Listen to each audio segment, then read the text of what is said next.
Israel ജനത്തിൻ്റെ ജീവിത സാഹചര്യങ്ങളിൽ നിന്ന് ഉരുത്തിരിഞ്ഞ പ്രാർത്ഥനാ ഗീതങ്ങളാണ് സങ്കീർത്തനങ്ങൾ. സങ്കീർത്തനങ്ങൾ അധ്യായം 1. 2 മാർഗങ്ങൾ. ദുഷ്ടരുടെ ഉപദേശം സ്വീകരിക്കുകയോ പാപികളുടെ വഴിയിൽ വ്യാപരിക്കുകയോ പരിഹാസകരുടെ പീഠങ്ങളിൽ ഇരിക്കുകയോ ചെയ്യാത്തവൻ ഭാഗ്യവാൻ. അവൻ്റെ ആനന്ദം കർത്താവിൻ്റെ നിയമത്തിലാണ്. രാവും പകലും അവൻ അതിനെക്കുറിച്ച് ധ്യാനിക്കുന്നു. നീർച്ചാലിനരികെ നട്ടതും യഥാകാലം ഫലം തരുന്നതും ഇലകൊഴിയാത്തതുമായ വൃക്ഷം പോലെയാണ് അവൻ. അവൻ്റെ പ്രവൃത്തികൾ സഫലമാകുന്നു. ദുഷ്ടർ ഇങ്ങനെയല്ല, കാറ്റ് പറത്തുന്ന പതിരു പോലെയാണ് അവർ. ദുഷ്ടർക്ക് ന്യായവിധിയെ നേരിടാൻ കഴിയുകയില്ല.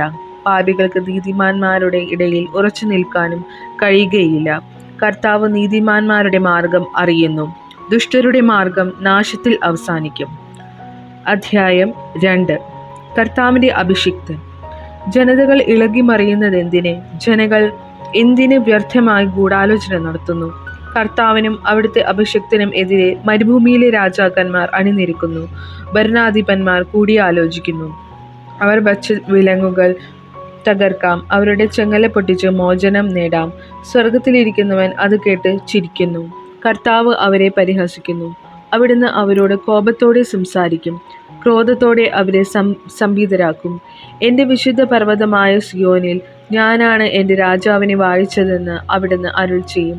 കർത്താവിൻ്റെ കൽപ്പന ഞാൻ വിളംബരം ചെയ്യും. അവിടുന്ന് എന്നോട് അരുൾ ചെയ്തു, നീ എൻ്റെ പുത്രനാണ്, ഇന്ന് ഞാൻ നിനക്ക് ജന്മം നൽകി. എന്നോട് ചോദിച്ചു കൊള്ളുക, ഞാൻ നിനക്ക് ജനതകളെ അവകാശമായി തരും. ഭൂമിയുടെ അതിരുകൾ നിനക്ക് അധീനമാക്കും. ഇരുമ്പ് ദണ്ടുകൊണ്ട് നീ അവരെ തകർക്കും. മൺപാത്രത്തിൽ എന്ന പോലെ നീ അവരെ അടിച്ചുടയ്ക്കും. രാജാക്കന്മാരെ വിവേകമുള്ളതായിരിക്കുവിൻ. ഭൂമിയുടെ അധിപന്മാരെ സൂക്ഷിച്ചുകൊള്ളുവിൻ. ഭയത്തോടെ കർത്താവിന് ശുശ്രൂഷ ചെയ്യുവിൻ. വിറയലോടെ അവിടുത്തെ പാദം ചുംബിക്കുവിൻ. അല്ലെങ്കിൽ അവിടുന്ന് കോപിക്കുകയും നിങ്ങൾ വഴിയിൽ വെച്ച് നശിക്കുകയും ചെയ്യും. അവിടുത്തെ കോപം ക്ഷണത്തിൽ ജ്വലിക്കുന്നു. കർത്താവിൽ ശരണം വയ്ക്കുന്നവർ ഭാഗ്യവാന്മാർ. അധ്യായം 3. അപകടത്തിൽ ആശ്രയം. കർത്താവേ, എൻ്റെ ശത്രുക്കൾ അസംഖ്യമാണ്. അനേകർ എന്നെ എതിർക്കുന്നു. ദൈവം അവനെ സഹായിക്കുകയില്ല എന്ന് പലരും എന്നെക്കുറിച്ച് പറയുന്നു. കർത്താവേ, അങ്ങാണ് എൻ്റെ രക്ഷാകവചവും എൻ്റെ മഹത്വവും.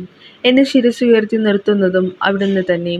ഉച്ചത്തിൽ ഞാൻ കർത്താവിനെ വിളിച്ചപേക്ഷിക്കുന്നു. തൻ്റെ വിശുദ്ധ പർവ്വതത്തിൽ നിന്ന് അവിടുന്ന് എനിക്ക് ഉത്തരമരുളുന്നു. ഞാൻ ശാന്തമായി കിടന്നുറങ്ങുന്നു, ഉണർന്നേൽക്കുന്നു. എന്തെന്നാൽ ഞാൻ കർത്താവിൻ്റെ കരങ്ങളിലാണ്. എനിക്കെതിരെ പാളയമടിച്ചിരിക്കുന്ന 10,000 ഞാൻ ഭയപ്പെടുകയില്ല. കർത്താവെ, എഴുന്നേൽക്കണമേ. എൻ്റെ ദൈവമേ, എന്നെ രക്ഷിക്കണമേ. അങ്ങ് എൻ്റെ ശത്രുക്കളുടെ ചെങ്കിട്ട് തടിച്ചു. ദുഷ്ടരുടെ പല്ലുകളെ അങ്ങ് തകർത്ത്. വിമോചനം കർത്താവിൽ നിന്നാണ്. അവിടുത്തെ അനുഗ്രഹം അങ്ങയുടെ ജനത്തിന്മേൽ ഉണ്ടാകുമാറാകട്ടെ. അധ്യായം 4. ദൈവത്തിൽ ആനന്ദവും സുരക്ഷിതത്വവും. എനിക്ക് നീതി നടത്തി തരുന്ന ദൈവമേ, ഞാൻ വിളിച്ചപേക്ഷിക്കുമ്പോൾ എനിക്ക് ഉത്തരമരുളണമേ. ഞെരുക്കത്തിൽ എനിക്ക് അങ്ങ് അഭയമരുളി. കാരുണ്യപൂർവ്വം എൻ്റെ പ്രാർത്ഥന കേൾക്കണമേ. മാനവരെ, എത്ര നാൾ നിങ്ങൾ എൻ്റെ അഭിമാനത്തിന് ക്ഷതമേൽക്കും? എത്ര നാൾ നിങ്ങൾ പൊള്ളവാക്കുകളിൽ രസിച്ചു വ്യാജം അന്വേഷിക്കും? കർത്താവ് നീതിമാന്മാരെ തനിക്കായി തിരഞ്ഞെടുത്തിരിക്കുന്നുവെന്ന് അറിഞ്ഞുകൊള്ളുവേൻ. ഞാൻ വിളിച്ചപേക്ഷിക്കുമ്പോൾ അവിടുന്ന് കേൾക്കുന്നു. കോപിച്ചുകൊള്ളുക, എന്നാൽ പാപം ചെയ്യരുത്. നിങ്ങൾ കിടക്കയിൽ വച്ച് ധ്യാനിച്ച് മൗനമായിരിക്കുക. ഉചിതമായ ബലികൾ അർപ്പിക്കുകയും കർത്താവിൽ ആശ്രയിക്കുകയും ചെയ്യുവിൻ. ആര് നമുക്ക് നന്മ ചെയ്യും? കർത്താവെ, അങ്ങയുടെ മുഖകാന്തി ഞങ്ങളുടെ മേൽ പ്രകാശിക്കണമേ എന്ന് പലരും പറയാറുണ്ട്. ധാന്യത്തിൻ്റെയും വീഞ്ഞിൻ്റെയും സമൃദ്ധിയിൽ അവർക്കുണ്ടായതിലേറെ ആനന്ദം എൻ്റെ ഹൃദയത്തിൽ അങ്ങ് നിക്ഷേപിച്ചിരിക്കുന്നു. ഞാൻ പ്രശാന്തമായി കിടന്നുറങ്ങും. എന്തെന്നാൽ കർത്താവെ, അങ്ങ് തന്നെയാണ് എനിക്ക് സുരക്ഷിതത്വം നൽകുന്നത്. അധ്യായം 5. പ്രഭാത പ്രാർത്ഥന. കർത്താവെ, എൻ്റെ പ്രാർത്ഥന ചെവികൊള്ളണമേ. എൻ്റെ നെടുവീർപ്പുകൾ ശ്രദ്ധിക്കണമേ. എൻ്റെ രാജാവേ, എൻ്റെ ദൈവമേ, എൻ്റെ നിലവിളിയുടെ സ്വരം ശ്രവിക്കണമേ. അങ്ങയാണല്ലോ ഞാൻ പ്രാർത്ഥിക്കുന്നത്. കർത്താവെ, പ്രഭാതത്തിൽ അങ്ങ് എൻ്റെ പ്രാർത്ഥന കേൾക്കുന്നു. പ്രഭാത ബലി ഒരുക്കി ഞാൻ അങ്ങേക്കായി കാത്തിരിക്കുന്നു. അങ്ങ് ദുഷ്ടതയിൽ പ്രസാദിക്കുന്ന ദൈവമല്ല. തിന്മ അങ്ങയോടൊത്ത് വസിക്കുകയില്ല. അഹങ്കാരികൾ അങ്ങയുടെ കൺമുൻപിൽ നിൽക്കുകയില്ല. അധർമ്മികളെ അങ്ങ് വെറുക്കുന്നു. വ്യാജം പറയുന്നവരെ അങ്ങ് നശിപ്പിക്കുന്നു. രക്തദാഹികളെയും വഞ്ചകരെയും കർത്താവ് വെറുക്കുന്നു. എന്നാൽ അവിടുത്തെ കാരുണ്യത്തിനാൽ ഞാൻ അങ്ങയുടെ ആലയത്തിൽ പ്രവേശിക്കും. ഭക്തിപൂർവ്വം ഞാൻ അങ്ങയുടെ വിശുദ്ധ മന്ദിരത്തിന് നേരെ പ്രണമിക്കും. കർത്താവെ, എൻ്റെ ശത്രുക്കൾ നിമിത്തം എന്നെ അങ്ങയുടെ നീതിമാർഗത്തിലൂടെ നയിക്കണമേ. എൻ്റെ മുൻപിൽ അങ്ങയുടെ പാത സുഗമമാക്കണമേ. അവരുടെ അധരങ്ങളിൽ സത്യമില്ല, അവരുടെ ഹൃദയം നാശകൂപമാണ്. അവരുടെ തൊണ്ട തുറന്ന ശവക്കുഴിയാണ്. അവരുടെ നാവിൽ മുഖസ്തുതി മുറ്റി നിൽക്കുന്നു. ദൈവമേ, അവർക്ക് കുറ്റത്തിനൊത്ത ശിക്ഷ നൽകണമേ. തങ്ങളുടെ കൗശലങ്ങളിൽ തന്നെ അവർ പതിക്കട്ടെ. അവരുടെ അതിക്രമങ്ങളുടെ ആധിക്യത്താൽ അവരെ തള്ളിക്കളയണമേ. അവർ അങ്ങേ ധിക്കരിച്ചിരിക്കുന്നു. അങ്ങയിൽ ശരണം പ്രാപിക്കുന്നവർ സന്തോഷിക്കട്ടെ. അവർ എന്നും ആനന്ദഭരിതരായി സംഗീതം ആലപിക്കട്ടെ. അങ്ങയുടെ നാമത്തെ സ്നേഹിക്കുന്നവരെ സംരക്ഷിക്കണമേ. അവർ അങ്ങയിൽ ആനന്ദിക്കട്ടെ. കർത്താവെ, നീതിമാന്മാരെ അവിടുന്ന് അനുഗ്രഹിക്കുന്നു. പരിച കൊണ്ടെന്ന പോലെ കാരുണ്യം കൊണ്ട് അവിടുന്ന് അവരെ മറയ്ക്കുന്നു. അധ്യായം 6. ദുഃഖിതന്റെ വിലാപം. കർത്താവെ, കോപത്തോടെ എന്നെ ശകാരിക്കരുതേ, ക്രോധത്തോടെ എന്നെ ശിക്ഷിക്കരുതേ. കർത്താവെ, ഞാൻ തളർന്നിരിക്കുന്നു, എന്നോട് കരുണ തോന്നണമേ. കർത്താവെ, എൻ്റെ അസ്ഥികൾ ഇളക്കിയിരിക്കുന്നു, എന്നെ സുഖപ്പെടുത്തണമേ. എൻ്റെ ആത്മാവ് അത്യന്തം അസ്വസ്ഥമായിരിക്കുന്നു. കർത്താവെ, ഇനിയും എത്ര നാൾ? കർത്താവെ, എൻ്റെ ജീവൻ രക്ഷിക്കാൻ വരണമേ. അങ്ങയുടെ കാരുണ്യത്താൽ എന്നെ മോചിപ്പിക്കണമേ. മൃതരുടെ ലോകത്ത് ആരും അങ്ങേ അനുസ്മരിക്കുന്നില്ല. പാതാളത്തിൽ ആര് അങ്ങേ സ്തുതിക്കും? കരഞ്ഞു കരഞ്ഞ് ഞാൻ തളർന്നു. രാത്രി തോറും ഞാൻ കണ്ണീരൊഴുക്കി, എൻ്റെ തലയണ കുതിർന്നു.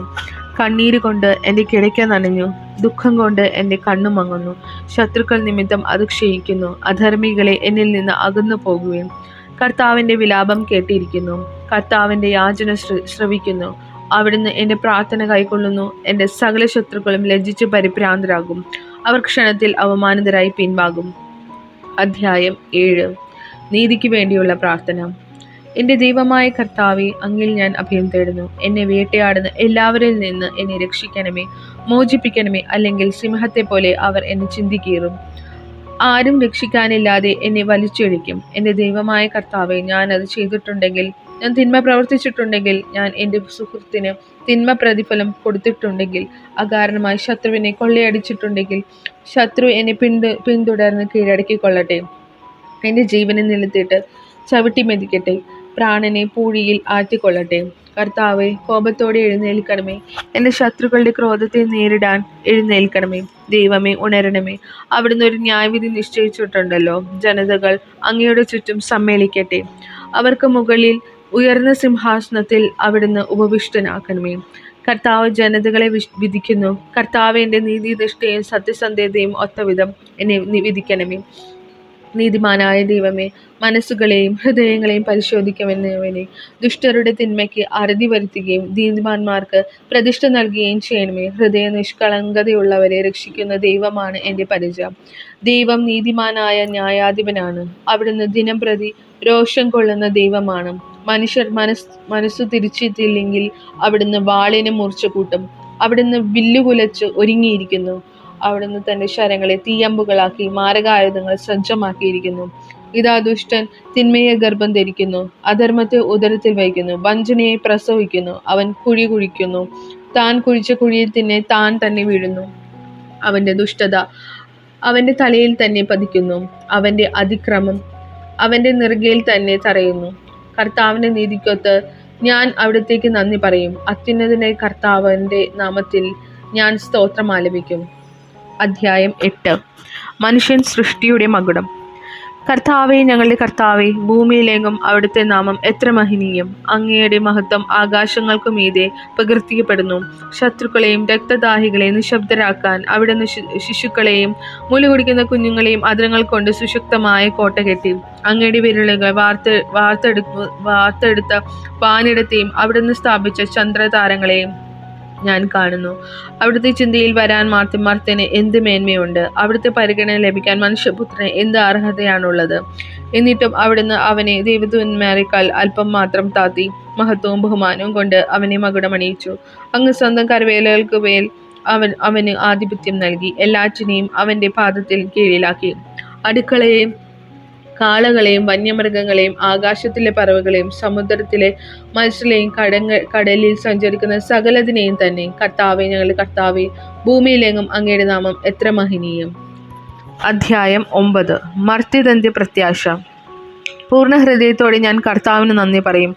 അവിടുത്തെ അത്ഭുത പ്രവൃത്തികൾ ഞാൻ വിവരിക്കും. ഞാൻ അങ്ങയിൽ ആഹ്ലാദിച്ചുല്ലസിക്കും. അത്യുന്നതനായവനെ, അങ്ങയുടെ നാമത്തിന് ഞാൻ സ്തോത്രം ആലപിക്കും. എന്തെന്നാൽ എൻ്റെ എതിരാളികൾ പിന്തിരിഞ്ഞോടിയപ്പോൾ കാലിടറി വീഴുകയും അങ്ങയുടെ മുൻപിൽ നാശമടയുകയും ചെയ്തു. അങ്ങ് എനിക്ക് നീതി നടത്തി തന്നിരിക്കുന്നു. അങ്ങ് ന്യായാസനത്തിലിരുന്ന് നീതിപൂർവകമായ വിധി പ്രസ്താവിച്ചു. അവിടുന്ന് ജനതകളെ ശകാരിച്ചു. അവിടുന്ന് ദുഷ്ടരെ നശിപ്പിച്ചു. അവരുടെ നാമം എന്നേക്കുമായി മായ്ച്ചുകളഞ്ഞു. ശത്രു നാശകൂമ്പാരത്തിൽ അപ്രത്യക്ഷമായിരിക്കുന്നു. അവരുടെ നഗരങ്ങളെ അങ്ങ് ഉന്മൂലനം ചെയ്തു. അവരുടെ സ്മരണ പോലും മാഞ്ഞു പോയിരിക്കുന്നു. എന്നാൽ കർത്താവ് എന്നേക്കുമായ സിംഹാസനായിരിക്കുന്നു. ന്യായവിധിക്കാണ് അവിടുന്ന് സിംഹാസനം സ്ഥാപിച്ചിരിക്കുന്നത്. അവിടുന്ന് ലോകത്തെ നീതിയോടെ വിധിക്കുന്നു. അവിടുന്ന് ജനതകളെ നിഷ്പക്ഷമായി വിധിക്കുന്നു. കർത്താവ് മർദ്ദിതരുടെ ശക്തിദുർഗമാണ്, കഷ്ടകാലത്ത് അവരുടെ അഭയസ്ഥാനവും. അങ്ങയുടെ നാമം അറിയുന്നവർ അങ്ങയിൽ വിശ്വാസം അർപ്പിക്കുന്നു. കർത്താവെ, അങ്ങേ അന്വേഷിച്ചവരെ അങ്ങ് ഉപേക്ഷിച്ചിട്ടില്ല. സിയോനിൽ വസിക്കുന്ന കർത്താവിന് സ്തോത്രം ആലപിക്കുവിൻ. അവിടുത്തെ പ്രവൃത്തികളെ ജനതകളുടെ ഇടയിൽ പ്രഘോഷിക്കുവിൻ. എന്തെന്നാൽ രക്തത്തിന് പ്രതികാരം ചെയ്യുന്ന അവിടുന്ന് അവരെ ഓർമ്മിക്കും. പീഡിതരുടെ നിലവിളി അവിടുന്ന് മറക്കുന്നില്ല. കർത്താവെ, എന്നോട് കരുണ കാണിക്കണമേ. മരണ കവാടത്തിൽ നിന്ന് എന്നെ ഉദ്ധരിക്കുന്നവനെ, വരികൾ മൂലം ഞാൻ സഹിക്കുന്ന പീഡകൾ കാണണമേ. അങ്ങനെ ഞാൻ അവിടുത്തെ സ്തുതികൾ ആലപിക്കട്ടെ. അങ്ങ് നൽകിയ വിമോചനമോർത്ത് സിയോൻ പുത്രിയുടെ കവാടങ്ങളിൽ ഞാൻ സന്തോഷിക്കട്ടെ. തങ്ങൾ കുഴിച്ച കുഴിയിൽ തന്നെ ജനങ്ങൾ വീടണഞ്ഞു. തങ്ങൾ ഒരുക്കിയ കെണിയിൽ അവരുടെ തന്നെ പാദങ്ങൾ കുരുങ്ങി. കർത്താവ് തന്നെ തന്നെ വെളിപ്പെടുത്തി. അവിടുന്ന് ന്യായവിധി നടത്തി. ദുഷ്ടർ സ്വന്തം കരവേലകളിൽ കുടുങ്ങി. ദുഷ്ടർ പാതാളത്തിൽ പതിക്കട്ടെ. ദൈവത്തെ മറക്കുന്ന സകല ജനതകളും തന്നെ. ദരിദ്രർ എന്നേക്കും വിസ്മരിക്കപ്പെടുകയില്ല. പാവങ്ങളുടെ പ്രത്യാശ എന്നേക്കുമായി അസ്തമിക്കുകയില്ല. കർത്താവെ, എഴുന്നേൽക്കണമേ. മനുഷ്യർ അഹങ്കരിക്കാതിരിക്കട്ടെ. ജനതകൾ അങ്ങയുടെ സന്നിധിയിൽ വിധിക്കപ്പെടട്ടെ. കർത്താവെ, അവരെ ഭയാധീരനാക്കണമേ. തങ്ങൾ വെറും മർത്യരാണെന്ന് ജനതകൾ മനസ്സിലാക്കട്ടെ. അധ്യായം 10. നീതിക്ക് വേണ്ടിയുള്ള പ്രാർത്ഥന. കർത്താവെ, എന്തുകൊണ്ടാണ് അവിടുന്ന് അകന്നു നിൽക്കുന്നത്? ഞങ്ങളുടെ കഷ്ടകാലത്ത് അവിടുന്ന് മറിഞ്ഞിരിക്കുന്നതെന്ത്? ദുഷ്ടർ ഗർവോടെ പാവങ്ങളെ പിന്തുടർന്ന് പീഡിപ്പിക്കുന്നു. അവർ വച്ച കെണിയിൽ അവർ തന്നെ വീഴട്ടെ. ദുഷ്ടൻ തന്റെ ദുരാഗ്രഹങ്ങളെക്കുറിച്ച് വൻപ് പറയുന്നു. അത്യാഗ്രഹി കർത്താവിനെ ശപിച്ചുകൊള്ളുന്നു. ദുഷ്ടൻ തന്റെ അഹങ്കാര തള്ളലാൽ അവിടുത്തെ അന്വേഷിക്കുന്നില്ല. ദൈവമില്ല എന്നാണ് അവന്റെ വിചാരം. അവന്റെ മാർഗങ്ങൾ എപ്പോഴും വിജയിക്കുന്നു. അവിടുത്തെ ന്യായവിധി അവന് കണ്ണെത്താത്ത വിധം ഉയരത്തിലാണ്. അവൻ തന്റെ ശത്രുക്കളെ പുച്ഛിച്ചു തള്ളുന്നു. ഞാൻ കുലുങ്ങുകയില്ല. ഒരു കാലത്തും എനിക്ക് അനർത്ഥം ഉണ്ടാവില്ല എന്ന് അവൻ ചിന്തിക്കുന്നു. അവന്റെ വായു ശാപവും വഞ്ചനയും ഭീഷണിയും കൊണ്ട് നിറഞ്ഞിരിക്കുന്നു. അവന്റെ നാവിടയിൽ ദ്രോഹവും അധർമ്മവും കുടികൊള്ളുന്നു. അവൻ ഗ്രാമങ്ങളിൽ പതിയിരിക്കുന്നു. ഒളിച്ചിരുന്ന് അവൻ നിർദോഷരെ കൊല ചെയ്യുന്നു. അവന്റെ കണ്ണുകൾ നിസ്സഹായരെ ഗൂഢമായി തിരിയുന്നു. പാവങ്ങളെ പിടിക്കാൻ അവൻ സിംഹത്തിലെ പോലെ പതിയിരിക്കുന്നു. പാവങ്ങളെ വലയിൽ കുടുക്കി അവൻ പിടിയിലമർത്തുന്നു. നിസ്സഹായൻ ഞെരിഞ്ഞമർന്നു പോകുന്നു. ദുഷ്ടന്റെ ശക്തിയാൽ അവൻ നിലം പതിക്കുന്നു. ദൈവം മറന്നിരിക്കുന്നു. അവിടുന്ന് മുഖം മറച്ചിരിക്കുകയാണ്. അവിടുന്ന് ഒരിക്കലുമില്ലത് കാണുകയില്ല എന്ന് ദുഷ്ടർ വിചാരിക്കുന്നു. കർത്താവെ, ഉണരണമേ. ദൈവമേ, അവിടുന്ന് കരം ഉയർത്തണമേ. പീഡിതരെ മറക്കരുതേ. ദുഷ്ടൻ ദൈവത്തെ നിഷേധിക്കുന്നതും അവിടുന്ന് കണക്ക് ചോദിക്കുകയില്ല എന്ന് ഹൃദയത്തിൽ മന്ത്രിക്കുന്നതും എന്തുകൊണ്ട്? അങ്ങ് കാണുന്നുണ്ട്. കഷ്ടപ്പാടുകളും ക്ലേശങ്ങളും അങ്ങ് തീർച്ചയായും കാണുന്നുണ്ട്. അങ്ങ് അവ ഏറ്റെടുക്കും. നിസ്സഹായൻ തന്നെ അങ്ങേക്ക് സമർപ്പിക്കുന്നു. അനാഥന് അവിടുന്ന് സഹായകമാണല്ലോ. ദുഷ്ടന്റെയും അധർമ്മിയുടെയും ഭുജം തകർക്കണമേ. ദുഷ്ടതയ്ക്ക് അറുതി വരുത്തണമേ. അത് തിരഞ്ഞു നശിപ്പിക്കണമേ. കർത്താവെ, എന്നേക്കും രാജാവാണ്. ജനതകൾ അവിടുത്തെ ദേശത്ത് നിന്ന് അറ്റുപോകും. കർത്താവെ, ഇവരുടെ അഭിലാഷം അവിടുന്ന് നിറവേറ്റും. അവരുടെ ഹൃദയത്തിന് ധൈര്യം പകരും. അവിടുന്ന് അവർക്ക് ചെവി കൊടുക്കും. അനാഥർക്കും പീഡിതർക്കും അങ്ങ് നീതി നടത്തി കൊടുക്കും. മണ്ണിൽ നിന്നുള്ള മനുഷ്യർ ഇനിമേൽ അവരെ ഭീഷണിപ്പെടുത്തുകയില്ല. അധ്യായം 11. ഞാൻ കർത്താവിൽ അഭയം തേടുന്നു. പക്ഷിയെപ്പോലെ പർവ്വതങ്ങളിൽ പോയി ഒളിക്കുക എന്ന് നിങ്ങൾക്ക് എന്നോട് എങ്ങനെ പറയാൻ കഴിയും? നിഷ്കളങ്ക ഹൃദയരെ ഇരുട്ട് തെയ്യാൻ വേണ്ടി ദുഷ്ടന്മാർ വില്ലുകൊലിച്ച് അമ്പു തൊടുത്തിരിക്കുന്നു. അടിത്തറ തകർന്നാൽ നീതിമാൻ എന്തു ചെയ്യും? കർത്താവ് തന്റെ വിശുദ്ധ മന്ദിരത്തിലുണ്ട്. അവിടുന്ന് സിംഹാസനം സ്വർഗത്തിലാണ്. അവിടുത്തെ കണ്ണുകൾ മനുഷ്യമക്കളെ കാണുന്നു. അവിടുന്ന് അവരെ സൂക്ഷ്മമായി നിരീക്ഷിക്കുന്നു. കർത്താവ് നീതിമാനെയും ദുഷ്ടനെയും പരിശോധിക്കുന്നു. അക്രമം ഇഷ്ടപ്പെടുന്നവനെ അവിടുന്ന് വെറുക്കുന്നു. ദുഷ്ടരുടെ മേൽ അവിടുന്ന് തീക്കനലും ഗന്ധകവും വർഷിക്കും. അവരുടെ പാനപാത്രം നിറയെ ഉഷ്ണക്കാറ്റായിരിക്കും. കർത്താവ് നീതിമാനാണ്. അവിടുന്ന് നീതിയുക്തമായ പ്രവൃത്തികൾ ഇഷ്ടപ്പെടുന്നു. പരമാർത്ഥ ഹൃദയർ അവിടുത്തെ മുഖം ദർശിക്കും. അധ്യായം 12. കാപട്യം നിറഞ്ഞ ലോകം. കർത്താവെ സഹായിക്കണമേ. ദൈവഭക്തർ ഇല്ലാതായിരിക്കുന്നു. മനുഷ്യമക്കളിൽ വിശ്വസ്തരാരും ഇല്ലാതായി. ഓരോരുത്തരും അയൽവക്കക്കാരോട് അസത്യം പറയുന്നു. അവരുടെ അധരങ്ങളിൽ മുഖസ്തുതിയും ഹൃദയത്തിൽ കാപട്യവുമാണ്. മുഖസ്തുതി പറയുന്ന അധരങ്ങളെയും വീമ്പിളക്കുന്ന നാവിനെയും കർത്താവ് ഛേദിച്ചു കളയട്ടെ. നാവ് കൊണ്ട് ഞങ്ങൾ ജയിക്കും, അധരങ്ങൾ ഞങ്ങൾക്ക് തുണയുണ്ട്, ആരുണ്ട് ഞങ്ങളെ നിയന്ത്രിക്കാൻ എന്ന് അവർ പറയുന്നു. എന്നാൽ കർത്താവ് അരുൾ ചെയ്യുന്നു, ദരിദ്രർ ചൂഷണം ചെയ്യപ്പെടുന്നു, പാവപ്പെട്ടവർ നെടുവീർപ്പെടുന്നു. അതിനാൽ അവർ ആശിക്കുന്ന അഭയം ഞാൻ അവർക്ക് നൽകും. കർത്താവിന്റെ വാഗ്ദാനങ്ങൾ നിർമ്മലമാണ്, ഉലയിൽ ഏഴാവൃത്തി ശുദ്ധി എടുത്ത വെള്ളിയാണ്. കർത്താവ് ഞങ്ങളെ കാത്തുകൊള്ളണമേ. ഈ തലമുറയിൽ നിന്ന് ഞങ്ങളെ കാത്തുകൊള്ളണമേ. ദുഷ്ടരെങ്ങും പരതി നടക്കുന്നു, മനുഷ്യപുത്രരുടെ ഇടയിൽ നീചത്വം ആദരിക്കപ്പെടുന്നു. അധ്യായം 13. ദുഃഖിതന്റെ പ്രാർത്ഥന. കർത്താവെ, എത്ര നാൾ അങ്ങനെ മറക്കും? എന്നേക്കുമായി എന്നെ വിസ്മരിക്കുമോ? എത്ര നാൾ അങ്ങയുടെ മുഖം എന്നിൽ നിന്ന് മറച്ചു പിടിക്കും? എത്ര നാൾ ഞാൻ വേദന സഹിക്കണം? എത്ര നാൾ രാപകൽ ഹൃദയവേദന അനുഭവിക്കും? എത്ര നാൾ എൻ്റെ ശത്രു എന്നെ ജയിച്ചു നിൽക്കും? എൻ്റെ ദൈവമായ കർത്താവെ, എന്നെ കടാക്ഷിച്ച് ഉത്തരണമരുളണമേ. ഞാൻ മരണനിദ്രയിൽ വഴുതി വീഴാതിരിക്കാൻ എൻ്റെ നയനങ്ങളെ പ്രകാശിപ്പിക്കണമേ. ഞാൻ അവനെ കീഴ്പ്പെടുത്തി എന്ന് എൻ്റെ ശത്രു പറയാൻ ഇടയാക്കരുതേ. ഞാൻ പരിഭ്രമിക്കുന്നത് കണ്ട് എൻ്റെ ശത്രു ആനന്ദിക്കാൻ ഇടവരുത്തരുതേ. ഞാൻ അവിടുത്തെ കരുണയിൽ ആശ്രയിക്കുന്നു. എൻ്റെ ഹൃദയം അങ്ങയുടെ രക്ഷയിൽ ആനന്ദം കൊള്ളും. ഞാൻ കർത്താവിനെ പാടി സ്തുതിക്കും. അവിടുന്ന് എന്നോട് അതിരറ്റ കരുണ കാണിച്ചിരിക്കുന്നു. അധ്യായം 14. ദൈവനിഷേധന്റെ മൗഢ്യം. ദൈവമില്ല എന്ന് മൂഢൻ തൻ്റെ ഹൃദയത്തിൽ പറയുന്നു. മ്ലേച്ഛതയിൽ മുഴുകി അവർ ദുഷിച്ചിരിക്കുന്നു. നന്മ ചെയ്യുന്നവർ ആരുമില്ല. കർത്താവ് സ്വർഗത്തിൽ നിന്ന് മനുഷ്യമക്കളെ നോക്കുന്നു. ദൈവത്തെ തേടുന്ന വിവേകികളുണ്ടോ എന്ന് അവിടുന്ന് ആരായുന്നു. എല്ലാവരും വഴിതെറ്റി ഒന്നുപോലെ ദുഷിച്ചുപോയി. നന്മ ചെയ്യുന്നവനില്ല, ഒരുവൻ പോലും ഇല്ല. ഈ അധർമ്മികൾക്ക് ബോധമില്ലേ? ഇവർ എൻ്റെ ജനത്തെ അപ്പം പോലെ തിന്നെടുക്കുന്നു. ഇവർ കർത്താവിനെ വിളിച്ചപേക്ഷിക്കുന്നില്ല. അവിടെ അവർ പരിഭ്രാന്തി പിടികൂടും. എന്തെന്നാൽ ദൈവം നീതിമാന്മാരോട് കൂടിയാണ്. നിങ്ങൾ ദാരിദ്ര്യത്തിന്റെ പ്രതീക്ഷകളെ തകർക്കാൻ നോക്കും, എന്നാൽ കർത്താവ് അവന് അഭയമായുണ്ട്. ഇസ്രായേലിന്റെ വിമോചനം സിയോനിൽ നിന്ന് വന്നിരുന്നെങ്കിൽ, കർത്താവ് തന്റെ ജനതയുടെ സുസ്ഥിതി പുനഃസ്ഥാപിക്കുമ്പോൾ യാക്കോബ് ആനന്ദിക്കും, ഇസ്രായേൽ സന്തോഷിക്കും. അധ്യായം 15. നീതിയുടെ മാനദണ്ഡം. കർത്താവെ, അങ്ങയുടെ കൂടാരത്തിൽ ആര് വസിക്കും? അങ്ങയുടെ വിശുദ്ധഗിരിയിൽ ആര് വാസമർപ്പിക്കും? നിഷ്കളങ്കനായി ജീവിക്കുകയും നീതി മാത്രം പ്രവർത്തിക്കുകയും ഹൃദയം തുറന്ന് സത്യം പറയുകയും ചെയ്യുന്നവൻ, പരദൂഷണം പറയുകയോ സ്നേഹിതനെ ദ്രോഹിക്കുകയോ അയൽക്കാരെ അപവാദം പരത്തുകയോ ചെയ്യാത്തവൻ, ദുഷ്ടനെ പരിഹാസ്യനായി കരുതുകയും ദൈവഭക്തനോട് ആദരം കാണിക്കുകയും നഷ്ടം സഹിച്ചും പ്രതിജ്ഞ നിറവേറ്റുകയും ചെയ്യുന്നവൻ, കടത്തിന് പലിശ ഈടാക്കുകയോ നിർദോഷർക്കെതിരെ കൈക്കൂലി വാങ്ങുകയോ ചെയ്യാത്തവൻ, ഇങ്ങനെയുള്ളവൻ നിർഭയനായിരിക്കും. അധ്യായം 16. ദൈവം എൻ്റെ അവകാശം. ദൈവമേ, എന്നെ കാത്തുകൊള്ളണമേ. ഞാൻ അങ്ങിൽ ശരണം വച്ചിരിക്കുന്നു. അവിടുന്നാണ് എൻ്റെ കർത്താവ്. അങ്ങിൽ നിന്നല്ലാതെ എനിക്ക് നന്മയില്ല എന്ന് ഞാൻ കർത്താവിനോട് പറയും. ലോകം വിശുദ്ധരെന്ന് കരുതുന്ന ദേവന്മാർ നിസ്സാരരാണ്. അവരിൽ ആനന്ദം കൊള്ളുന്നവർ അഭിഷപ്തരാണ്. അന്യദേവന്മാരെ അനുഗമിക്കുന്നവർ തങ്ങളുടെ ദുരിതം വർദ്ധിപ്പിക്കുന്നു. ഞാൻ അവർക്ക് രക്തം കൊണ്ട് പാനീയ ബലി അർപ്പിക്കുകയില്ല. ഞാൻ അവരുടെ നാമം ഉച്ചരിക്കുകയില്ല. കർത്താവിൻ്റെ ഓഹരിയും പാനപാത്രവും എൻ്റെ ഭാഗതയും അവിടുത്തെ കരങ്ങളിലാണ്. അഭികാമ്യമായി ദാനമാണ് എനിക്ക് അളന്നു കിട്ടിയിരിക്കുന്നത്. വിശിഷ്ടമായ അവകാശം എനിക്ക് ലഭിച്ചിരിക്കുന്നു. എനിക്ക് ഉപദേശം നൽകുന്ന കർത്താവിനെ ഞാൻ വാഴ്ത്തുന്നു. രാത്രിയിലും എൻ്റെ അന്തരംഗത്തിൽ പ്രബോധനം നിറയുന്നു. കർത്താവ് എപ്പോഴും എൻ്റെ കൺമുമ്പിലുണ്ട്. അവിടുന്ന് എൻ്റെ വലതുഭാഗത്തുള്ളത് കൊണ്ട് ഞാൻ കുലുങ്ങുകയില്ല.